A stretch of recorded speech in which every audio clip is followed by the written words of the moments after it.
confirm a visual on the crash site. Yeah, you could say that.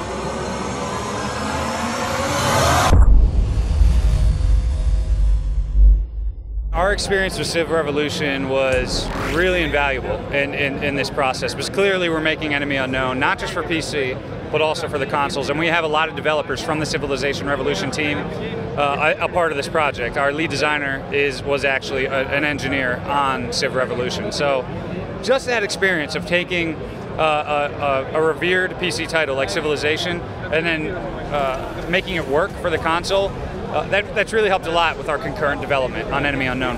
At E3, we're actually showing a hands-off demo that is exemplary of our late game gameplay. XCOM, one of the themes in XCOM is about evolution. And when you start out the game, you're behind the 8-ball big time. You just have conventional weapons, you have rookies that can die very easily, and your scientists back at base are telling you, look, the aliens have much more advanced technology than us. We need to do something about that. So we wanted to give you a glimpse of what your soldiers can evolve into. And so you saw, for example, the Archangel jetpack, where your soldier can fly all over the battlefield and have a tactical advantage because they have height over the aliens. You have the Ghost armor that can turn themselves invisible and sneak up on aliens. And then, of course, we showed you psionic Sid Meier. So there's psi capabilities where you can mind control the aliens and truly turn the table on them with their own abilities. Permanent death was a very important feature of the first game, and it actually added to the fun factor in an interesting way. I mean, you would think on the surface that losing a soldier, that's not fun, but because that possibility even exists, it adds to the consequences and the decisions that you make on the tactical combat layer. Knowing that you can lose this guy that you invested some time into, it just adds to the tension, and it's something that we had to maintain from the original game. We think that there's console gamers and PC gamers out there alike that will embrace this. We're not trying to be unfair with it. Unless you play Impossible mode with Iron Man on, then you are a masochist and you are looking for punishment. But beyond that, we don't want to be unfair with it. We just want to be challenging. And knowing that you can lose that soldier is something that we had to maintain.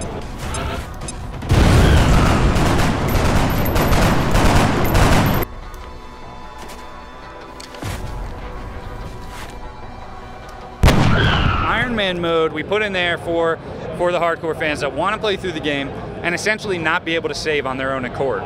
If they can't redo a turn, they can't go back a few hours. It's the auto saves for them every turn, and if you can make it through on Iron Man, you are a true XCOM superstar. The strategy layer is the mind of XCOM, and that's a really interesting portion of the game. The two interplay, the strategy portion and then the combat, and the loot and alien bodies and tech that you get back from the combat layer. You want to go back to strategy because there are countless decisions that can be made that open up to this wide open tech tree. You want to give this stuff to your scientists because they're waiting to get their hands on this. You give them a piece of loot and they'll say, okay, here's a few things I can do with that. You tell me what you want us to do, how you want to allocate, these 5 scientists that you have. Tell us what you want to work on.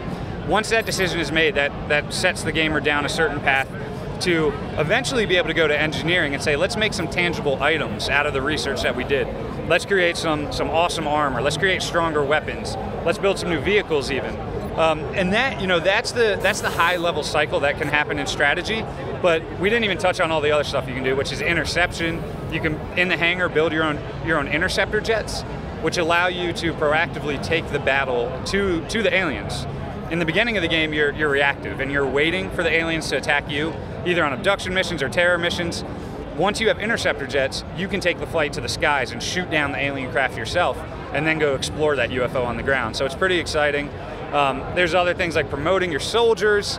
We have an RPG-like system where you can level up your soldiers and give them these active abilities. And we have over 50 abilities that you can use to combo them together on the battlefield and have them do interesting things to take out the aliens.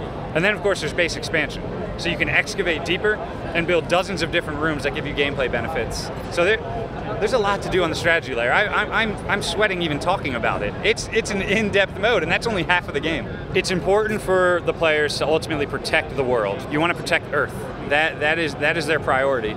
And in order to do that, you have to deploy satellites into the sky.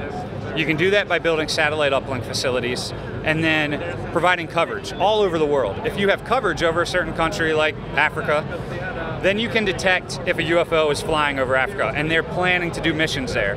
Once you can detect those UFOs, you can deploy the interceptor jets. And just like the original, it's a really comfortable transition into those different gameplay types, which is the crashed UFO missions.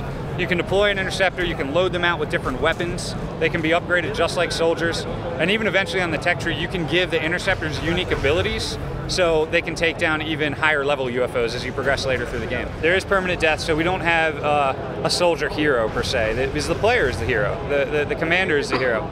And one of the elements that we really embraced about the original, even though it's from the mid-90s, was that sense of player agency and players being able to replay the game differently every single time. And a new story played out in their head every time that they played. So with that said, we do have these high-impact cinematic moments that you will experience as you progress through the story of XCOM. But the way that the player chooses to get there is this wide-open net. And it'll be a different experience every time they play because of all the choices that you can make in research and engineering.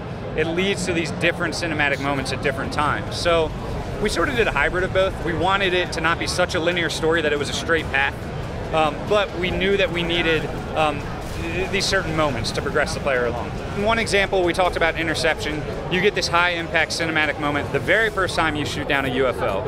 It's this big cinematic where your central officer is very excited. The entire all of the officers in Mission Control are applauding because they're excited. I mean, this is the first time that you have been able to take down an alien craft, so it's a huge moment for Earth. When that moment happens, again, is up to the player. They may have chosen to go down a path where they don't deploy satellites around the world. Maybe they're going for laser weapons first. They're trying to create advanced armor for their soldiers. You only have a finite amount of resources, and it's up to the player to determine how to use those. So that particular UFO shot down cinematic may not happen until later in the game because of what you're choosing to do before that. XCOM Enemy Unknown will be out on October 9th on PC, Xbox 360, and PlayStation 3.